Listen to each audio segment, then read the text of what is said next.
जो कि अक्सर पूछा जाता है पेपर्स के अंदर। तो मुझे जरा एक बार देख लेने दें कि हमें कोई इस तरह का क्वेश्चन मिल जाए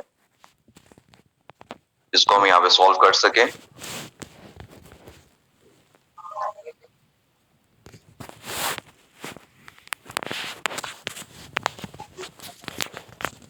ओके जी, अब हमारे पास यहाँ पे अगर देखा जाए तो हमारे पास,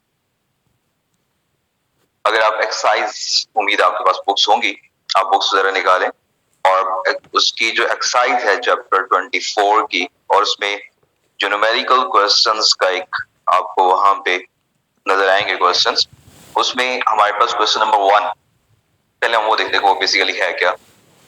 क्वेश्चन नंबर 1 जो बेसिकली हमारे पास है उसमें वो ये बात करता है कि a compound containing carbon, oxygen and hydrogen contains 32% carbon, 4% hydrogen, और उसका मॉलिक्यूलर मास उन्होंने 150 ग्राम दिया है, और कहा कि बताएं इसका मॉलिक्यूलर फॉर्मूला बताएं। अब ये जो चीज हमारे पास आती है इस तरह क्वेश्चन को सॉल्व करने के लिए, पहले आपने क्या करना होता है कि जो भी मैं यहाँ पे लिख देता हूँ कि बेसिकली हम यहाँ पे एक्सरसाइज जो है उसका जो क्वेश्चन नंबर 1 न्यूमेरिकल, बेसिकली जो क्वेश्चंस आ रहे हैं वो हम सॉल्व करने जा रहे हैं। और इसमें आपने पहले इस तरह की, जो ये बेसिकली न्यूमेरिकल क्वेश्चंस हैं, जो कि न्यूमेरिकल क्वेश्चंस का तरीकाकार क्या होता है, आपने पहले करना है कि जो डाटा आपको गिवन होगा आप उसको पहले लिखेंगे।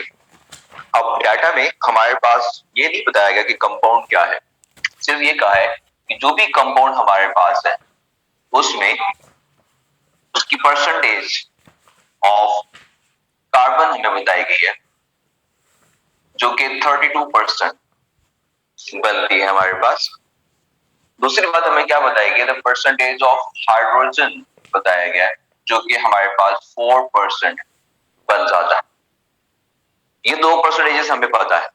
थर्ड जो परसेंटेज हमारे पास है वो परसेंटेज ऑफ ऑक्सीजन, और हमने जब कंबस्शन एनालिसिस पढ़ा था तो उसमें हमने डिफरेंशियल फॉर्मूला यूज किया था परसेंटेज ऑफ ऑक्सीजन निकालने के लिए। हमने कहा था कि हमारे पास क्या होता है कि 100 टोटल परसेंटेज होती है, और उसमें से अगर percentage of oxygen, sorry, percentage of oxygen हम निकालने जा रहे हैं, percentage of carbon and the percentage of hydrogen, इसको माइनस कर देंगे तो टोटल परसेंटेज जो भी आंसर हमारे पास आएगा वो परसेंटेज ऑफ ऑक्सीजन होगी। ये फॉर्मूला था बेसिकली। अब इसको जरा देखिए तो हमारे पास क्या है कि परसेंटेज ऑफ ऑक्सीजन आप फाइंड करने जा रहे हैं। टोटल हमारे पास 100% होती है, उसमें से हमने क्या करना है, परसेंटेज ऑफ कार्बन जो कि 32 है, परसेंटेज ऑफ हाइड्रोजन जो कि 4 बनता है, उसको हम क्या करेंगे कलेक्टिवली उसको पहले ऐड करेंगे, फिर उसको 100 में से माइनस कर देंगे। तो ये सॉल्व करेंगे तो ये बन जाएगा 36। ये 36 है हमारे पास। 36 को आप 100 में से माइनस करेंगे तो आपके पास आ जाएगा 64% हमारे पास आ जाती है ऑक्सीजन। परसेंटेजेस आ गई। अगर आपको याद हो पिछला टॉपिक, अगर आपने पिछला चैप्टर जो टॉपिक हमने पढ़ा था, जो हमने लेक्चर लिया, उसको उम्मीद आप लोगों ने पढ़ा होगा, उसके हमने कुछ स्टेप्स लिखे थे मॉलिक्यूलर फॉर्मूला निकालने के। अब इसमें बेसिकली हमारे पास होना क्या है, उन्होंने पूछा है कि बताएं उस कंपाउंड का मॉलिक्यूलर फॉर्मूला आपसे पूछा गया है, और साथ में आपको मॉलिक्यूलर मास गिवन है, मॉलिक्यूलर मास भी आपको बताया गया है जो कि हमारे पास 150 AMU लिखा हो तो वो एक मॉलिक्यूल का मास है, और अगर आप उसको AMU लिख लें या आप उसको, कोई फर्क नहीं पड़ता इस यहाँ पे, आप इसको 150 ग्राम पर मोल लिख लेते हैं, ये इसका मोलर मास है और ये मॉलिक्यूलर मास। बात एक ही है, दोनों वैल्यू सेम रहती है, और उससे हमारे क्वेश्चन के ऊपर और जो उसका हमारे मेथड होगा उसके ऊपर उसका कोई फर्क नहीं पड़ेगा, जो मर्जी हम कर ले। अब ये तो चीज होगी हमारे पास। अब इसमें ये तो हो गया डाटा। डाटा के बाद अब हमारे पास बात आ जाती है सोल्यूशन, कि हमारे पास इसको सॉल्व कैसे किया जाए। स्टेप्स हमने ऑलरेडी लिखे थे, और इसमें जो बेसिक चीज हमने एक फॉर्मूला लिखा था जिसको हम यूज करेंगे इसके अंदर, दैट इज मॉलिक्यूलर फॉर्मूला जो है वो हमने लिखा था कि वो इक्वल होता है n multiply by empirical formula. आप क्या करेंगे कि पहले आप एम्पिरिकल फॉर्मूला निकालेंगे और एम्पिरिकल फॉर्मूला को फिर आप n से मल्टीप्लाई करेंगे तो वो मॉलिक्यूलर फॉर्मूला में कन्वर्ट हो जाएगा। ठीक है, ये तो हमारे पास चीज आ जाती है बेसिक। अब पहले बात है कि एम्पिरिकल फॉर्मूला कैसे निकाला जाए। एम्पिरिकल फॉर्मूला निकालने के हमने स्टेप्स लिखे थे कुछ, 4 स्टेप्स टोटल, बेसिकली 3 स्टेप्स है लेकिन 4 स्टेप्स इसको काउंट किया जाता है। बेसिकली हमारे पास क्या होता है कि पहला स्टेप था कि हमारे पास हमने लिखा था कि determine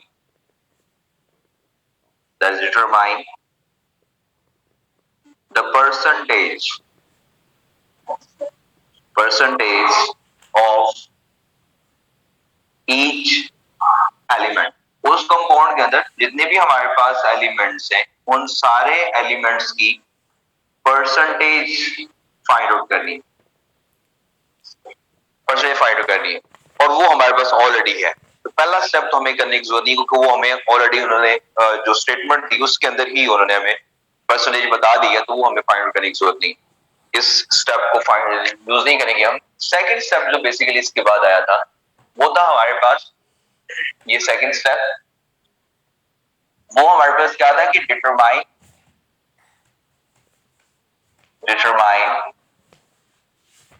the moles. Second step है the moles of each element. जो भी हमारे पास एलिमेंट है तो उस कंपाउंड के अंदर पहले आपने परसेंटेज निकाली। परसेंटेज निकालने के बाद फिर दूसरा जो काम हमारे पास होता है वो हमारे पास होता है कि उसमें मौजूद हर एलिमेंट के मोल्स निकालें। और मोल्स के लिए हमने जो बेसिक फॉर्मूला निकाला था जो हमने वहां पे लिखा था कि मोल्स आपने अगर फाइंड आउट करने हो तो जिस एलिमेंट के मोल्स आप फाइंड करें, जैसे परसेंटेज ऑफ एलिमेंट, जिस एलिमेंट के मोल्स आप फाइंड आउट करने जा रहे हैं वो डिवाइड बाय मोलर मास लिख लिया, बेसिकली आप उसको एटॉमिक मास लिख ले, ज्यादा बेहतर रहेगा। एटॉमिक मास ऑफ एलिमेंट, ये फॉर्मूला हमने कहा था कि हम यूज करेंगे। अब इस फॉर्मूला को यूज करके कार्बन, हाइड्रोजन और ऑक्सीजन तीनों की number of moles find out करें। पहले हमारे पास यहाँ पे हम फाइंड आउट कर लेते हैं मोल्स ऑफ कार्बन। कार्बन के मोल्स निकालते हैं। तो कार्बन के मोल्स को मैंने क्या क्या लिखा, करना है क्या है, जिस एलिमेंट के मोल्स आप फाइंड आउट करने जा रहे हैं उस एलिमेंट की परसेंटेज और उस एलिमेंट की परसेंटेज को उसी एलिमेंट के एटॉमिक मास से आपने डिवाइड कर देना है। यहाँ पे देखो तो आपको यहाँ पे जो आपके पास जो चीज आ गई, कार्बन की जो परसेंटेज गिवन है वो 32 है। 32 हमारे पास परसेंटेज है और हम क्या करेंगे इसको इसी के एटॉमिक मास से डिवाइड करके, दैट इज 12। कार्बन जो हमारे पास है उसका एटॉमिक मास 12 आ जाता है। अब यहाँ पे अगर देखा जाए तो इसकी, अब ये जो हमारे पास इसको जरा कैलकुलेट कर लेते हैं कि अब बस 32 हमारे पास परसेंटेज है और उसको 12 पे डिवाइड करें तो वो चीज जो हमारे पास बन जाती है दैट इज इक्वल टू 2.66। ये इसके मोल्स आ जाते हैं। ये तो आ गया हमारे पास उसके कार्बन के मोल्स। इसी तरह से आप फाइंड करें इसके बाद दूसरी चीज, वो हमारे पास कार्बन के परसेंटेज के बाद, मोल्स के बाद फिर हमारे पास आ जाते हैं मोल्स ऑफ हाइड्रोजन।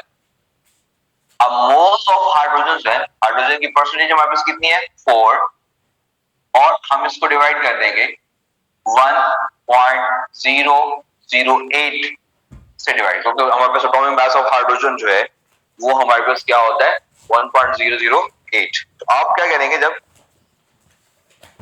4 को आप डिवाइड करें 1.008 से, यू विल गेट 3.96। 3 पॉइंट यहाँ पे जो हमारे पास आंसर आएगा दैट इज 3.96, और इसको अप्रोक्सीमेटली हम 4 लिख सकते हैं, कोई फर्क नहीं पड़ने वाला, क्योंकि 3.9 हो गया और फिर आगे 6 भी हो गया तो आप इसको 4 लिख सकते हैं। मैं इसको यूं लिख दूंगा दैट इज 4.00। हमारे पास मोल्स ऑफ हाइड्रोजन हो गए। इसी तरह से नेक्स्ट चीज है मोल्स ऑफ ऑक्सीजन हमारे पास आ जाएगा, मोल्स ऑफ ऑक्सीजन। अब मोल ऑफ ऑक्सीजन जो हमारे पास है इसको हम क्या करेंगे, percentage of oxygen that is 64, और उसको हम डिवाइड करें उसके एटॉमिक मास जो कि 16 बनता है, तो दैट इज आल्सो 4, तो ये 4 बन जाएगा हमारे पास। ओके, ये तो चीज होगी हमारे पास मोल्स तीनों। अब देखिए तीनों के हमारे ऑक्सीजन के, हाइड्रोजन के और कार्बन के, तीनों के हमने मोल्स जो है वो फाइंड आउट कर लिए। सेकंड स्टेप हमारा कंप्लीट हो जाता है। पहला स्टेप था परसेंटेज, जो कि हमें जरूरत नहीं पड़ी फाइंड आउट करने की, क्योंकि उन्होंने हमें उसके अंदर स्टेटमेंट के अंदर ही, क्वेश्चन के अंदर ही परसेंटेज बता दिए, तो हमें उसकी जरूरत नहीं पड़ रही। और दूसरा स्टेप था हमारा मोल्स का। मोल्स को हमने कैसे निकाला कि जो परसेंटेज हमारे पास है कार्बन की, हाइड्रोजन की, ऑक्सीजन की, वो जो परसेंटेज आ रही है हमारे पास, हमने उनको क्या कर दिया, उन्हीं के एटॉमिक मास से डिवाइड कर दिया, तो वो हमारे पास क्या आ जाते हैं, उसके मोल्स आ जाते हैं। अब ये तो हो गया सेकंड स्टेप। उसके बाद आता है थर्ड स्टेप। थर्ड स्टेप हमारे पास क्या होता है कि जो हमने मोल्स निकाले हैं उससे हमने डिटरमाइन द एटॉमिक रेशियो, कि जो भी हमारे पास एटम्स अवेलेबल हैं उनकी एटॉमिक रेशियो फाइंड आउट करनी है। ये थर्ड स्टेप था हमने जो लास्ट टाइम लिखा था। अब उसके लिए हमने क्या कहा था, करना है क्या है, अब यहाँ देखिए, अब एटॉमिक रेशियो किसके निकाले जा रहे हैं, कार्बन, हाइड्रोजन, ऑक्सीजन। अब इनकी एटॉमिक रेशियो निकाले जा रहे हैं। एटॉमिक मतलब उस एलिमेंट में, उस कंपाउंड के अंदर मौजूद एलिमेंट्स जो हैं उनकी रेशियो निकालना, एटम्स की रेशियो निकालना, that is called atomic ratio. तो यहाँ पे तीन ही एलिमेंट्स हैं, कार्बन, हाइड्रोजन, ऑक्सीजन। तो जो हमारे पास रेशियो आएगी वो भी किसके दरमियान आएगी, कार्बन के, हाइड्रोजन और ऑक्सीजन के दरमियान आएगी।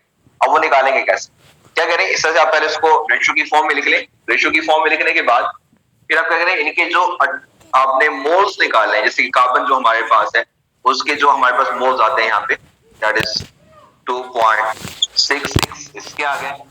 हाइड्रोजन के हमने लिखा है कि 4 होते हैं, और इसकी हमारे पास क्या होंगे, 4 मोल्स आए, हमने मालूम किए। अब देखें कि इन सारे जो तीनों मोल्स हमने लिखे हैं इनमें सबसे स्मॉलर वैल्यू कौन सी है, ये 2.6 है, ये 4 है, ये 4 है, तो 2.6 इज द स्मॉलेस्ट वैल्यू। आप क्या करेंगे, आप जो करें कि जो हमारे पास सबसे स्मॉलेस्ट वैल्यू होती है उससे सारे मोल्स को, जितने भी मोल्स हमारे पास होंगे उन सारों को डिवाइड कर दें। ठीक है, जितने भी आपके पास वहां पे अवेलेबल है मोल्स, उसमें जो सबसे स्मॉलेस्ट वैल्यू आपके पास आएगी, आप उस स्मॉलेस्ट वैल्यू से सबको डिवाइड कर दें। जब उसको आप डिवाइड करेंगे तो यहाँ पे तो आपके पास आंसर आ जाएगा 1, 2.6 डिवाइडेड बाय 2.6 दैट इज 1। दूसरे साइड पे हमारे पास 4 आ रहा है, और 4 को आप डिवाइड करें 2.6 से, तो 4 डिवाइडेड बाय 2.6 दैट इज 1.5। ठीक है, क्या बन जाएगा हमारे पास 1.5, ये आ जाएगा। सेम यहाँ पे क्या आ जाएगी 1.5। अब ये चीज अगर आप देखें तो यहाँ पे ये रेशियो आ गई, this is called atomic ratio. ठीक है, थर्ड स्टेप हमारा कंप्लीट हो जाता है। एटॉमिक रेशियो आसान है, मतलब पहले परसेंटेज निकालनी है, परसेंटेज को एटॉमिक मास से डिवाइड करेंगे तो मोल बन जाएंगे। एटॉमिक मास से जो मोल्स बनाए आपने, आप उसको रेशियो निकालेंगे, स्मॉलेस्ट वैल्यू से डिवाइड करेंगे तो आपके पास एक रेशियो बन जाएगी। अब आपने देखना है ये जो रेशियो आई है क्या ये होल नंबर है या ये फ्रैक्शन में आ रही है। होल नंबर मतलब जैसे कि 1 2 3 4 5 that is the whole number. Fraction अगर पॉइंट में अगर आपके पास आंसर आ रहा है, जैसे कि 1.5 यहाँ पे आ रहा है, तो ये तो हमें पॉइंट में आ गई बात। अब ये फ्रैक्शन वैल्यू आ गई, हमने क्या करना है, इस फ्रैक्शन को खत्म करना है, हम इसको होल नंबर में कन्वर्ट करेंगे। फ्रैक्शन में रेशियो नहीं होती। अब यहाँ पे देखिए हाइड्रोजन 1.5 का मतलब क्या हुआ, अगर हम इसकी बात करें तो उसका मतलब ये हुआ ना कि एक हाइड्रोजन और एक आधा हाइड्रोजन। ऐसा तो नहीं हो सकता, हमारे पास ये तो नहीं हो सकता कि हमारे पास एक हाइड्रोजन और फिर एक दूसरा आधा हाइड्रोजन एटम आए और फिर वो एक 1.5 हाइड्रोजन एटम जो है वो किसी से बॉन्ड बना रहे हो। या तो एक होगा, या दो होंगे, या 3 होंगे, 4 होंगे, इस तरह से केस होगा ना। तो फिर आप लोगों ने करना क्या है, इसके लिए आपको चौथा स्टेप जो हमने लिखा था कि हमने क्या करना है कि जो आपके पास वहां पे फ्रैक्शन में वैल्यू आ रही होगी, फ्रैक्शन में रेशियो आ रही होगी, आप उसको होल नंबर में कन्वर्ट करें। अब होल नंबर में कन्वर्ट कैसे किया जाता है?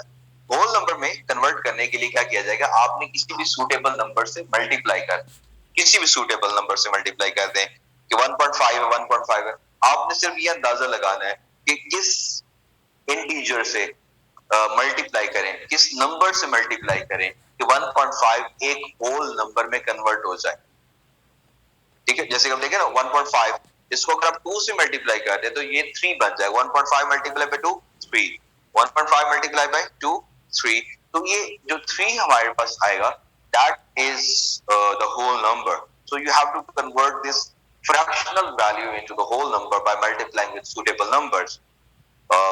कोई भी हो सकता है, स्पेसिफिक नंबर, वो कोई भी होगा हमारे पास जो आपको सूटेबल लगे। तो आप क्या करें, उसके लिए आपको क्या करना पड़ेगा, आप सारी रेशियो को ओवरऑल क्या कर देंगे, फिर 2 से अब मल्टीप्लाई कर देंगे। एक बात आपने याद रखनी है कि आप एक जो भी हमारे पास एटम है जिसकी रेशियो को आप किसी भी सूटेबल नंबर से मल्टीप्लाई कर रहे हैं, पूरी की पूरी रेशियो को सारे एटम्स को मल्टीप्लाई किया जाएगा। मतलब अगर आप 2 से मल्टीप्लाई करने जा रहे हैं तो इसका ये है कि मतलब नहीं कि आप सिर्फ इससे मल्टीप्लाई करेंगे, ये सिर्फ इससे मल्टीप्लाई करेंगे, ये ऑलरेडी होल नंबर में, आप इससे मल्टीप्लाई नहीं करेंगे, तो ऐसा नहीं करना। आप क्या करेंगे, सारे जितने भी हमारे पास आपको वहां पे एटॉमिक रेशियो नजर आ रही हैं, सारों को आप जो है वो मल्टीप्लाई कर देंगे सेम इंटीजर से, जिस इंटीजर से किसी एक को मल्टीप्लाई किया जाएगा उसी से सारों को मल्टीप्लाई किया जाएगा। ठीक है, तो बेसिकली हमारे पास क्या होता है, मैं यहाँ पे लिख देता हूँ, हम यूं कर लेते हैं, हम इसको मल्टीप्लाई कर रहे हैं, सारी रेशियो को हम इसको मल्टीप्लाई कर रहे हैं, मल्टीप्लाइंग बाय 2। जब इसको 2 से मल्टीप्लाई कर देंगे, 2 से मल्टीप्लाई करेंगे, 2 1 से मल्टीप्लाई होगा, दैट इज 2। ठीक है, 2 1.5 से मल्टीप्लाई होगा तो 3, 2 जो हमारे पास है वो 1.5 से मल्टीप्लाई होगा तो 3 बन जाएगा। तो ये 2 कार्बन, 3 हाइड्रोजन, 3 ऑक्सीजन हमारे पास आ जाएंगे। इससे अगर आप देखेंगे तो हमारे पास जो नंबर यहाँ पे, इसका मतलब ये हुआ कि ये जो हमारे पास C2, 2 कार्बन हमारे पास है, C2 3 हाइड्रोजन है और ऑक्सीजन भी क्या है हमारे पास 3। अब ये C2H3O3 हमारे पास एक फॉर्मूला आ जाता है। अब ये जो फॉर्मूला हमारे पास आया, ये फॉर्मूला हमारे पास क्या है, ये इंपीरिकल फॉर्मूला हमारे पास आ जाता है, दैट इज इंपीरिकल फॉर्मूला। तो हमारे पास जो फॉर्मूला हम यूज करने जा रहे हैं मॉलिक्यूलर फॉर्मूला निकालने के लिए, उसके लिए हमारे पास क्या होना चाहिए, इंपीरिकल फॉर्मूला होना चाहिए और n होना चाहिए। अब इंपीरिकल फॉर्मूला तो हमारे पास आ गया, तो दूसरा काम हमने कौन सा निकालना है, मॉलिक्यूलर में से जो हमारे पास n की वैल्यू है वो फाइंड आउट करनी है।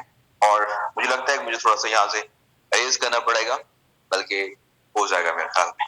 अच्छा, हमारे पास क्या होगा, नेक्स्ट जो चीज हमारे पास आती है, मैं इसको थोड़ा ये लिख देता हूँ, दैट इज 4।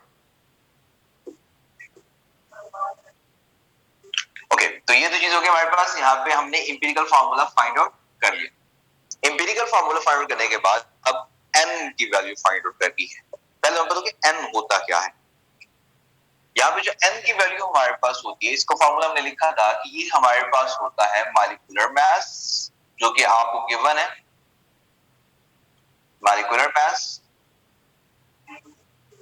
डिवाइड बाय जो हमारे पास यहाँ पे इंपीरिकल फॉर्मूला मास आ जाता है। ठीक है, अब मॉलिक्यूलर मास हमें गिवन है, दैट इज 150, तो हमें गिवन ऑलरेडी।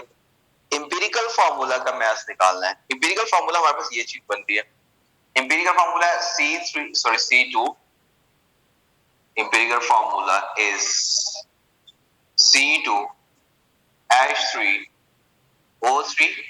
तो यहाँ पे 2 कार्बन हमारे पास आ रहे हैं, 2 कार्बन का मतलब यहाँ पे 24 कार्बन की तरफ से आ गया, 3 हमारे पास हाइड्रोजन और 3 ही हमारे पास क्या है, ऑक्सीजन आ जाते हैं। अब इसको जब आप सॉल्व करते हैं तो you will get 75।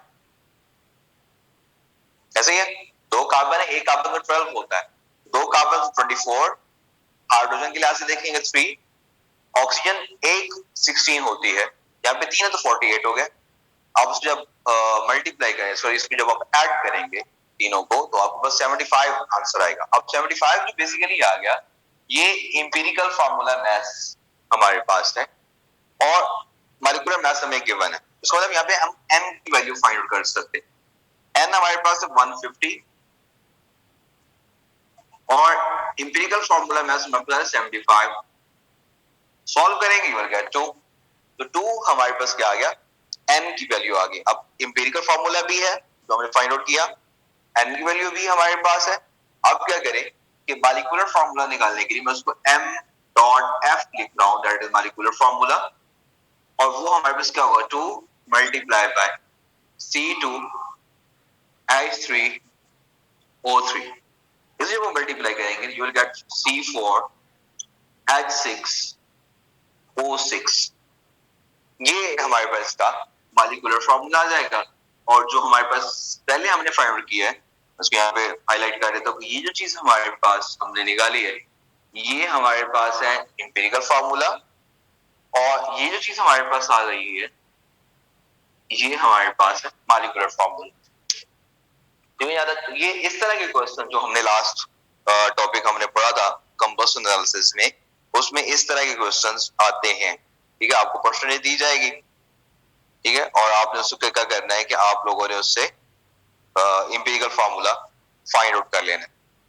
Okay, empirical formula हमारे पास फाइंड आउट हो गया। इंपीरिकल फार्मूला निकालने के बाद फिर आप उसको मॉलिक्यूलर फार्मूला में कन्वर्ट कर लेंगे। तो ये चीज आप इससे आपने करना क्या है कि इसी टॉपिक से रिलेटेड एक्सरसाइज में भी एक दो, बल्कि मैं 3-4 को सारे के सारे इसी में से हैं, आप उसको खुद सॉल्व कीजिएगा और हो जाएंगे, ठीक है। नहीं होता तो फिर हम उसको डिस्कस कर लेंगे। We will try our best कि उसको डिस्कस किया जाए। आपकी असाइनमेंट है, बेसिकली होम असाइनमेंट। और उसके साथ ही अगर आप देखें तो इसी टॉपिक के साथ आपको एक एग्जांपल भी दी गई है, तो वो भी आप उसको देखेंगे। उस हिसाब से आपने बेसिकली प्रोसीजर सारे का सारा यही रहेगा। इसी प्रोसीजर को अप्लाई करते हुए आप लोग बाकी तरफ चलेंगे। तो ये हमारे पास कंबशन एनालिसिस का जो टॉपिक है वो यहाँ तक कंप्लीट हो जाता है। स्टार्ट करते हैं। हमारे पास नेक्स्ट जो टॉपिक आता है, ये तो भी हम जो पढ़ रहे थे, तो हमने 2 तरह के मेथड एनालिटिकल केमिस्ट्री के अंदर डिस्कस किए थे एनालिसिस के लिए। एक हमने कहा था कि कन्वेंशनल मेथड, जो पुराने मेथड हमारे पास सारे हैं वो ओल्ड मेथड्स, और एक मॉडर्न मेथड्स हमारे पास आते हैं। तो ये जो अभी अब तक हम डिस्कस कर रहे थे, ये तो हमारे पास अभी कन्वेंशनल मेथड था, ओल्ड मेथड जो हम डिस्कस कर लेते। अब इसके बाद हम लेके चलते हैं जरा मॉडर्न मेथड। उससे पहले मुझे इसको जरा रेज करना पड़ेगा, तो मॉडर्न मेथड्स की तरफ चलते हैं इसके बाद।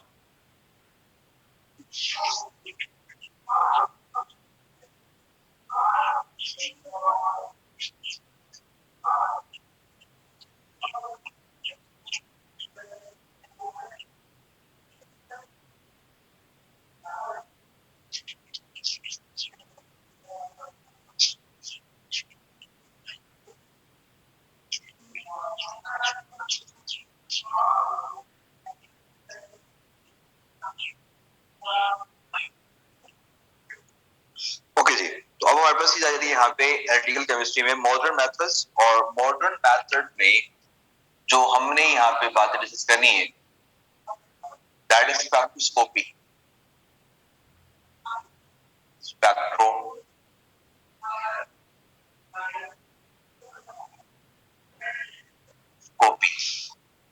या यू गैस स्पेक्ट्रोस्कोपिक मेथड्स हमारे पास आते।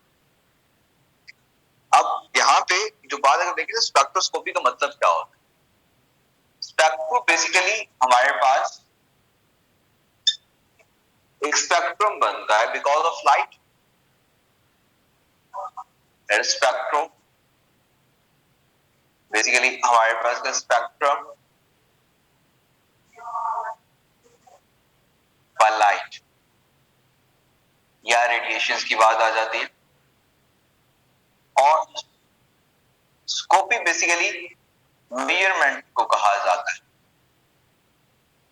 तो ये जो चीज हमारे पास आ रही है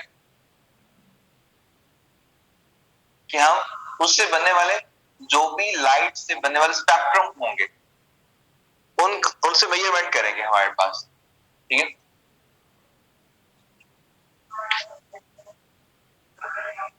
मेजरमेंट या इससे ज्यादा बेहतर वर्ड यूज करेंगे अगर हम उसको स्टडी किया जाएगा, तो स्टडी करेंगे तो हमारे पास उससे हमें जो भी इंफॉर्मेशन मिलेगी किसी भी मालिक्यूल के बारे में, क्योंकि बेसिकली हमारे पास इस चैप्टर के अंदर जो हमारा मेन कंसर्न है वो यही है कि हम मालिक्यूल्स को स्टडी करना चाह रहे हैं। जो भी कंपाउंड्स हमारे पास है वो है, उसका मालिक्यूलर फार्मूला, एम्पिरिकल फार्मूला क्या है, उसका स्ट्रक्चर क्या है, उसमें डबल बॉन्ड्स हैं, साइक्लिक है, स्ट्रेट चेन है, किस तरह का स्ट्रक्चर बेसिकली है, तो वो कौन सा एटम कहाँ पे अवेलेबल है। तो ये सारी चीजें एक मॉलिक्यूल्स को स्टडी करने की बात होती है, उसी को एनालिसिस कहते हैं।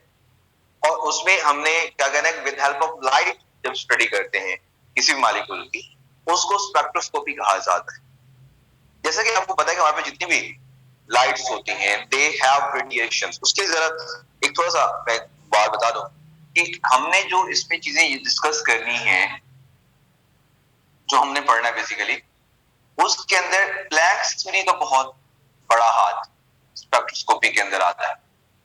मतलब बेसिकली हमारे पास क्या होता है कि जो भी हम यहाँ पे स्टडी करेंगे उसके लिए हमें उसके बेसिक, चूंकि हम लाइट बात करने जा रहे हैं, हम रेडिएशंस की बात करने जा रहे हैं, तो रेडिएशंस एनर्जी होती है। एनर्जी किन चीजों पर डिपेंड करती है, या एनर्जी किसी भी रेडिएशन की मेजर करने के लिए हमें हम कौन से पैरामीटर्स यूज कर सकते हैं, ये सारी चीजें कहाँ पे आती हैं, प्लैंक्स थ्योरी के अंदर आती है। थोड़ा सा हम ओवरव्यू करते हैं जरा प्लैंक्स थ्योरी का। आपने फर्स्ट ईयर में पढ़ा है लेकिन फिर भी इसको एक बार रिव्यू कर लिया जाता है, थोड़े रिकॉल किए जाए चीजों को, ताकि आपको ये बातें फिर आसानी से समझ आ जाए तो क्या रहा है यहाँ पे। अब जो हमारे पास यहाँ पे प्लैंक थ्योरी है, प्लैंक थ्योरी की पहली बात तो आपने बात याद रखनी है, प्लैंक थ्योरी जो है वो बात ये करती है कि एनर्जी जो है वो ट्रांसफर होती है, energy transfer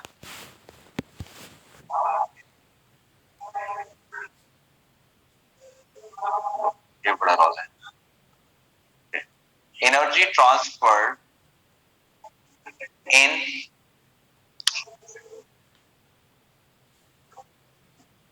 in the form of quanta. पहली बात तो आपने ये याद रखनी है कि ये जो चीज हमारे पास होती है एनर्जी क्वांटा की फॉर्म में ट्रांसफर होती है। और मैं बताइए ये जो क्वांटा है ये क्या चीज है। क्वांटा बेसिकली हमारे पास एनर्जी पैकेट्स, एनर्जी पैकेट्स कि वो हमारे पास चीजें कि वो एनर्जी की फॉर्म जो है वो एक पैकेट्स की फॉर्म में होती है, एनर्जी रिलीज होती है वो पैकेट्स की फॉर्म में। अब अगर यही हमारे पास जो क्वांटा है, यही बात जब हमारे पास आ जाएगी, लाइट अगर एनर्जी ट्रांसफर कर रही है, ठीक है, लाइट अगर हमारे पास रेडिएशन एनर्जी रिलीज कर रही है, तो वो हमारे पास उसको फोटोन कहा जाएगा। Use photon word use for light, कि जब रेडिएशन किसी तरह की एनर्जी रिलीज करेंगी ओवरऑल उसको आप क्वांटा कहेंगे, और अगर वही रेडिएशन लाइट से होगी उसको हम फोटोन कह देते हैं। ये बात अपने याद रखें। अब इसमें हमारे पास जो मेन चीज आती है ये देखिए, जो एनर्जी हमारे पास होती है उसका डायरेक्ट रिलेशन हमारे पास होता है, जो रेडिएशन हमारे पास आ रही है फ्रीक्वेंसी के साथ। फ्रीक्वेंसी, ये जो वर्ड हमारे पास फ्रीक्वेंसी है, इसकी अगर बात की जाए तो फ्रीक्वेंसी हमारे पास क्या होती है, number of waves passing through a point in 1 second, definition है बेसिकली। और अगर आप यूनिट्स की बात करें तो हर्ट्ज, इसके यूनिट्स हमारे पास आते हैं, एचजेड रिप्रेजेंट के हर्ट्ज कहते हैं। या आप क्या कह रहे थे कि हमारे पास ये साइकिल पर सेकंड, ये भी हमारे पास के यूनिट्स आ जाते हैं, साइकिल पर सेकंड ये भी आ जाएंगे इसकी यूनिट। अब यहां से अगर आप इस प्रोपोर्शनलिटी साइन को हटा देते हैं तो यहाँ पे एक कांस्टेंट लगाया जाता है which is called Planck's constant. ये हमारे पास आ जाएगा प्लैंक्स कांस्टेंट। प्लैंक्स कांस्टेंट जो हमारे पास, इसकी वैल्यू अगर देखी जाए तो ये हमारे पास 6.625, कहीं पे ये 6.3 लिखा होता है, ठीक है, मल्टीप्लाई बाय 10⁻⁻34 जॉल सेकेंड हमारे पास आ जाएंगे इसके यूनिट्स। अब हमारे ये तो एक हमारे पास पैरामीटर हो जाता है, मैं इसको जरा इक्वेशन 1 कह देता हूं। बेसिकली हमने बात क्या देखी कि एनर्जी का और फ्रीक्वेंसी का आपस में क्या होता है, डायरेक्ट रिलेशन होता है। फ्रीक्वेंसी बढ़ती जाएगी, एनर्जी बढ़ती जाएगी। इसी तरह से अब अगर हम फ्रीक्वेंसी की बात करें, फ्रीक्वेंसी जो हमारे पास है उसका और लैम्डा जो हमारे पास होता है उसका इनवर्स रिलेशन होता है। ये जो लैम्डा बेसिकली है, it represents the wavelength of the radiation. जितनी हमारे पास वेवलेंथ बढ़ती जाएगी उतनी हमारे पास फ्रीक्वेंसी कम होती जाएगी। वेवलेंथ बेसिकली हमारे पास क्या होती है, that is the distance between two consecutive crest arc of, उसको वेवलेंथ कह रहे थे। और इसके यूनिट्स हमारे पास होते हैं सेंटीमीटर यूनिट्स होते हैं, मीटर्स में भी यूनिट होते हैं, नैनोमीटर यूनिट। नॉर्मली जो ज्यादा यूनिट्स यूज किया जाता है एंगस्ट्रम की फॉर्म में यूज किए जाते हैं इसके यूनिट्स। अब यहाँ से इसी इक्वेशन को आप जरा, ये जो हमने बात लिखी है, तब यहाँ से अगर आप यूं करें कि इसमें आपको साइन हटा देंगे तो हमें एक कांस्टेंट लगाना पड़ेगा, दैट इज सी। एक कांस्टेंट सी लगाया जाता है और ये जो सी हमारे पास है, it is the speed of light. It is speed of light हमारे पास आ जाती है। अब स्पीड ऑफ लाइट जो है उसकी अगर आप वैल्यू देखें तो वो हमारे पास 3 मल्टीप्लाई बाय 10⁻8 मीटर पर सेकेंड हमारे पास इसकी स्पीड आ जाती है। अब यहां से इस जो फ्रीक्वेंसी है उसकी वैल्यू को क्वेश्चन नंबर 1 के अंदर पुट करते हैं। क्वेश्चन नंबर 1 के अंदर पुट करेंगे तो फिर यहाँ पे जो रिलेशन आएगा एनर्जी का, वो क्या हो जाएगा, एच सी ओवर लैम्डा आ जाती। अब यहाँ पे अगर आप एक चीज देखें, आपको यहाँ पे चीज नजर आएगी कि हमारे पास ये जो प्लैंक्स है और सी है, ये दोनों जो कांस्टेंट है, इसको हटा देंगे तो यहाँ पे अपने बात याद रखनी कि एनर्जी जो हमारे पास है उसका और वेवलेंथ का आपस में क्या होता है, इनवर्स रिलेशन होता है। जितनी वेवलेंथ बढ़ती जाएगी उतनी एनर्जी कम होती जाएगी, ठीक है। Larger the wavelength, smaller will be the energy. अब हमारे पास ये आती है यहाँ पे कि लास्ट इसको और बात करें तो यहाँ पे एक और भी चीज आती है, दैट इज वेव नंबर। एक और भी टर्म आती है हमारे पास, वेव नंबर। ये जो वेव नंबर हमारे पास होता है, it is basically the reciprocal of wavelength. Wave number that is called wave number, number of waves present per unit length, उसको कहा जाता है। अब चूंकि रेसिप्रोकल ऑफ वेवलेंथ है ये, तो इसकी यूनिट्स भी रेसिप्रोकल ऑफ वेवलेंथ होंगे, मतलब इसकी यूनिट्स हमारे पास पर सेंटीमीटर होंगे या पर मीटर होंगे। नॉर्मली जो वेव नंबर के यूनिट्स यूज किए जाते हैं वो पर सेंटीमीटर यूज किए जाते हैं। अब क्या करें कि वहां से मैं इसको यहाँ पे, तो ये इक्वेशन नंबर 2 सपोज कर लेते हैं, तो वहां से वेव नंबर की वैल्यू इक्वेशन नंबर 2 के अंदर पुट कर दें। इसको हम 2 के अंदर पुट करेंगे तो फिर हमारे पास जो वेव नंबर होगा that will be equal to H C we bar. Sorry, यहाँ पे एनर्जी आ रही थी, यहाँ पे हमारे पास क्या आ जाएगी, एनर्जी जो है that is equal to H C we bar आ जाएगी। और यहाँ से अगर आप देख सकते हैं कि हमारे पास क्या है कि एनर्जी जो हमारे पास उसका और वेव नंबर का आपस में क्या है, डायरेक्ट रिलेशन आ जाता है। तो ये कुछ एनर्जीज हमारे पास आती है। अगर इसी हिसाब से अगर देखा जाए तो हम एनर्जी के लिहाज से अगर रेडिएशंस को अटैच का उसमें उसको क्या कहते हैं, हमारे पास एक ऑर्डर के अंदर लेके आए, तो सबसे ज्यादा जो हमारे पास रेडिएशंस होती हैं वो कॉस्मिक रेज की होती है। कॉस्मिक रेज की एनर्जी सबसे ज्यादा होती है। कॉस्मिक रेज के बाद फिर हमारे पास एनर्जी के लिहाज से गैमा रेज दूसरे नंबर पे आती है। गैमा रेज के बाद फिर हमारे पास चीज आ जाती है, वो हमारे पास आती है एक्स रेज। गैमा रेज के बाद जो एनर्जी हमारे पास आती है वो आती है हमारे पास एक्स रेज की।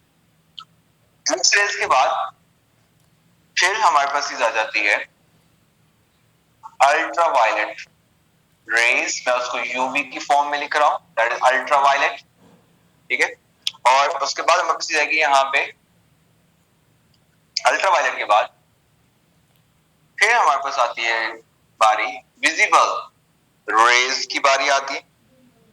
विजिबल रेज के बाद फिर हमारे पास आ जाता है इंफ्रारेड, जिसको हम आई आर से रिप्रेजेंट कर देते हैं। और उसके बाद फिर हमारे पास आ जाती है लास्ट में, सेकंड लास्ट पे, दैट इज माइक्रोवेव्स। इनकी एनर्जी आती है। और सबसे आखिर में जो हमारे पास एनर्जी आती है वो रेडियो वेव्स की आती है। अब ये जो चीज हमारे पास आ जाती है रेडियो वेव्स, कॉस्मिक रेज से रेडियो वेव्स की तरफ जाते हुए हमारे पास जो एनर्जी है वो डिक्रीज कर रही है। अगर एनर्जी डिक्रीज कर रही है तो इसका मतलब ये है कि हमारे पास जो वेव लेंथ है वो इंक्रीज कर रही है। मतलब अगर यूं बात करें कि ये जो हमारे पास कॉस्मिक रेज हमारे पास है, इसका मैं यहां पे लिखूं, इसका पॉइंट लिख देता हूं कि इट हैज हाईएस्ट एनर्जी। ठीक है, इसकी एनर्जी जो हमारे पास सबसे ज्यादा होगी।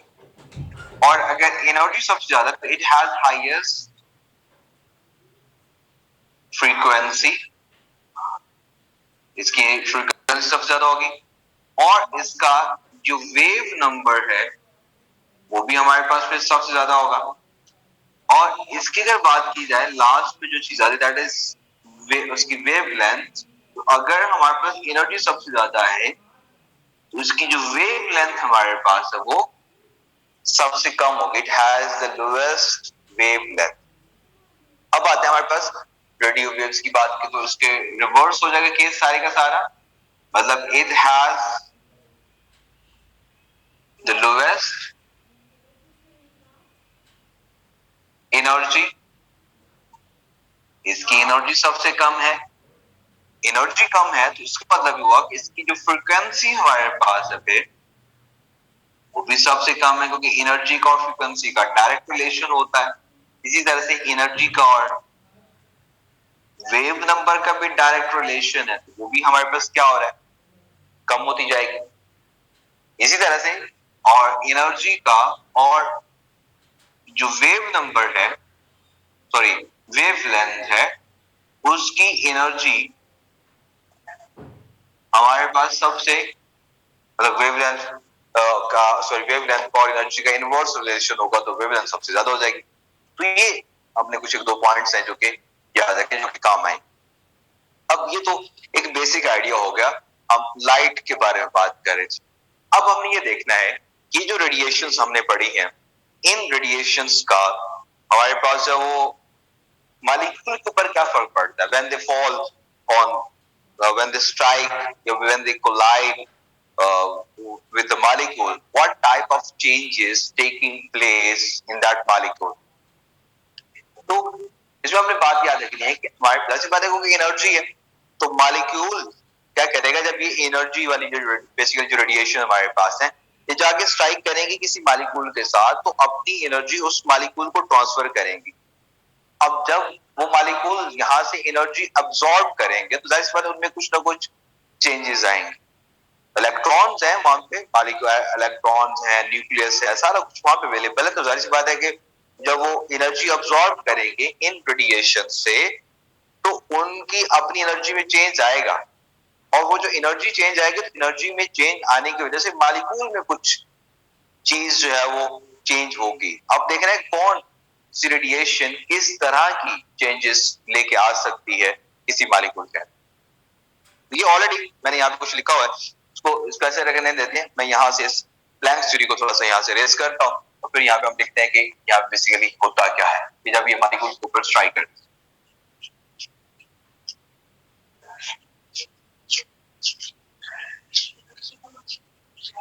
अब अगर कोई भी हमारे पास ऑर्गेनिक मॉलिक्यूल अवेलेबल है,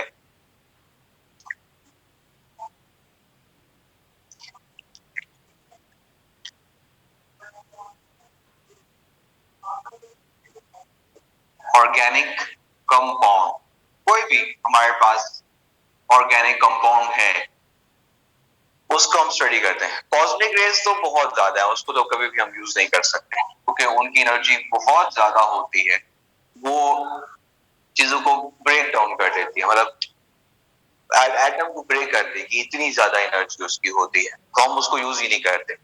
यूज किया जाता है गैमा रेज और एक्स रेज की बात। तो जो हमारे पास गैमा रेज या हमारे पास एक्स रेज आती हैं, जब ये हमारे पास होंगी तो दे कॉज आयोनाइजेशन।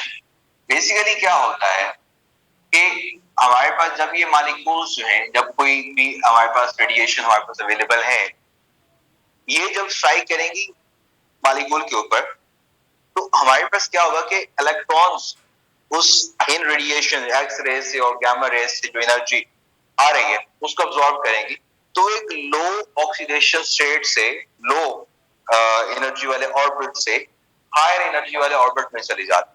अब चूंकि इनकी एनर्जी बहुत ज्यादा होती है, तो जो इलेक्ट्रॉन यहां से एनर्जी गेन करेगा वो किसी भी लो एनर्जी लेवल वाले ऑर्बिट से इनफिनिट ऑर्बिट वाले एनर्जी लेवल में ट्रांसफर हो जाता है। जैसे कि आप देखिए बेसिकली क्या होता है, मैं यूं आगे एग्जांपल दूं कि अगर आपके पास यहाँ पे हाइड्रोजन गैस अवेलेबल है, इसके ऊपर जब भी आप एक्सीलेट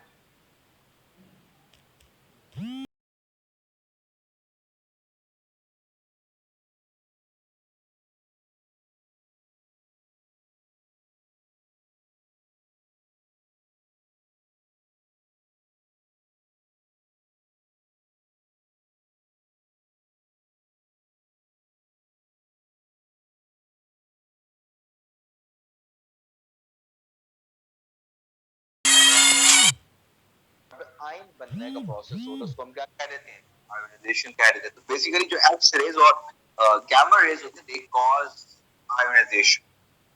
ठीक है, उसके बाद अपने यहाँ पे जो चीज आ जाती है सेकंड वन जो हमारे पास आएगा, उसके बाद आता है यूवी रेडिएशन आ जाती है।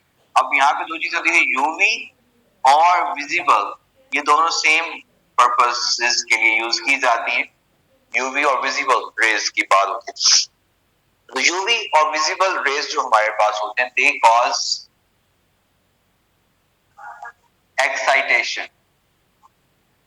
यहाँ पे एक्साइटेशन होती है, excitation of electron.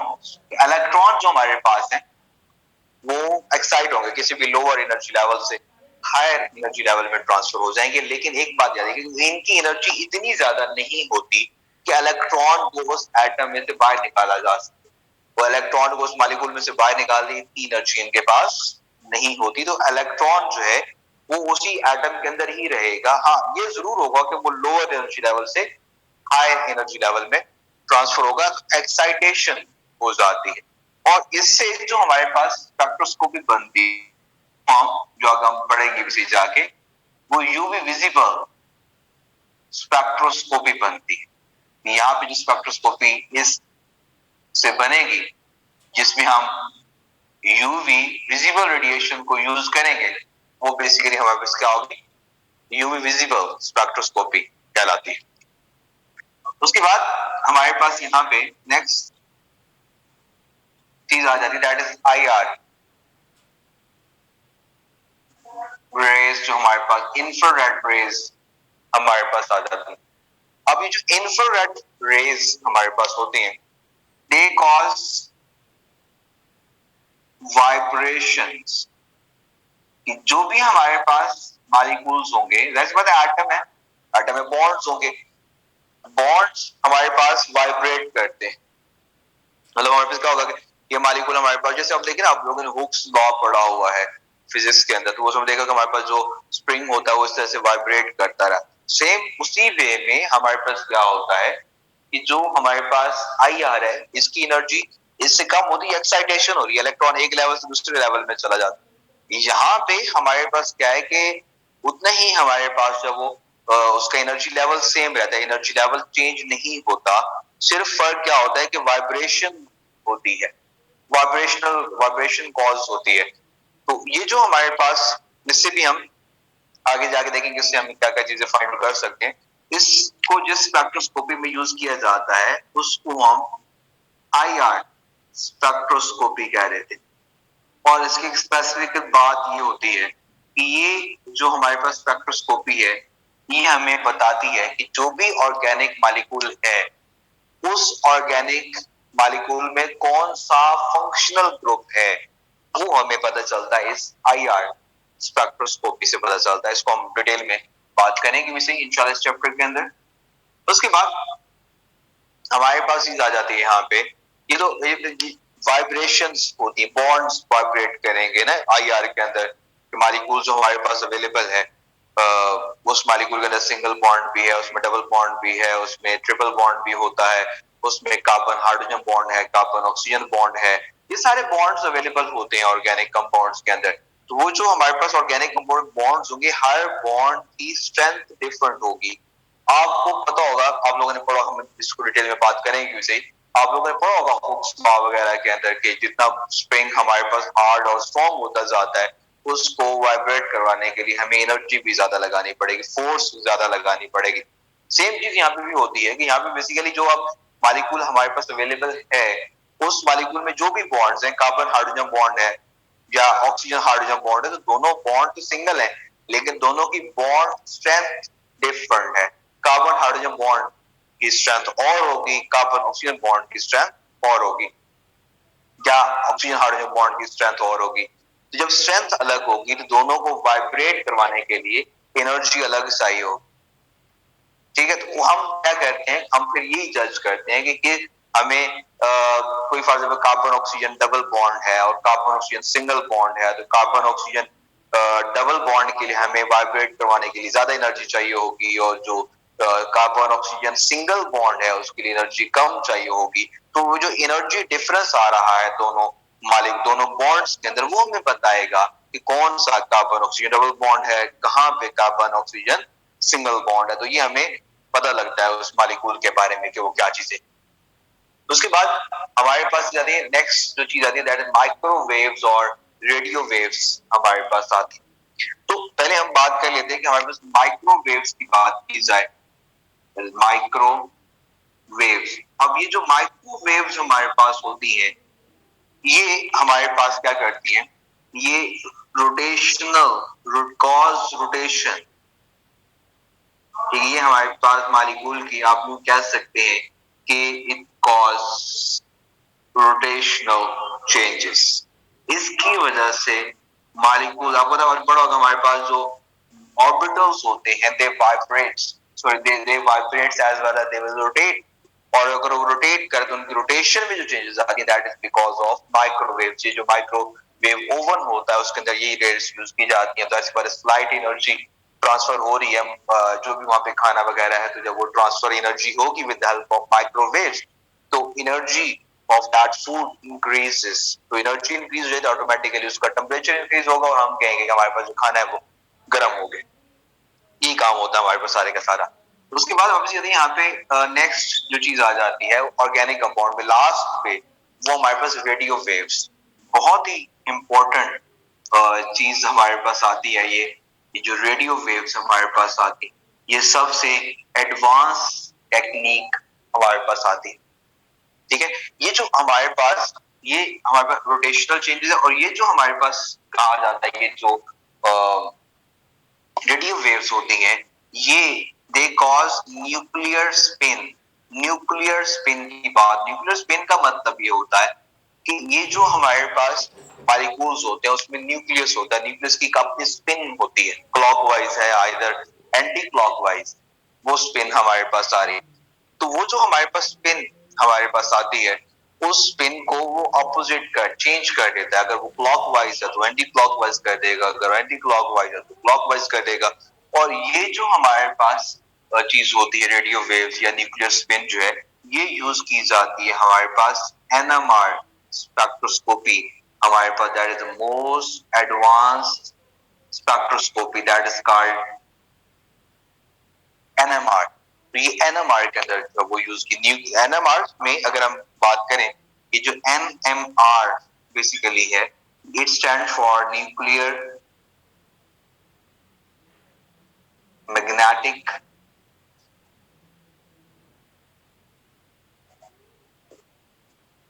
Magnetic resonance. ठीक है, तो ये इसका ये stand for nuclear magnetic resonance. तो ये न्यूक्लियर मैग्नेटिक रेजोनेंस स्पेक्ट्रोस्कोपी जो है ये मोस्ट एडवांस, और ये हमें बताती है कि वो हमारे पास ये ओवरऑल स्ट्रक्चर ऑफ मॉलिक्यूल के बारे में इंफॉर्मेशन मिल जाती है विद हेल्प ऑफ एनएमआर। तो ये सारी की सारी ओवरऑल स्पेक्ट्रोस्कोपीज हैं जो कि हमने यहाँ पे रेडिएशन के हिसाब से देखा है। जिस तरह से एनर्जी चेंज होती जा रही, कम होती जा रही है रेडिएशन की, वैसे वैसे ही उनसे आने वाली चेंजेस हैं वो भी चेंज होती जा रही। तो ये सारी सारी स्पेक्ट्रोस्कोपीज हैं। बेसिकली यहाँ पे तीन बेसिक स्पेक्ट्रोस्कोपीज आ रही हैं, यूवी विजिबल, आईआर और एनएमआर। ये हम इंशाल्लाह स्पेक्ट्रोस्कोपी यहाँ पे पढ़ेंगे वन बाय वन।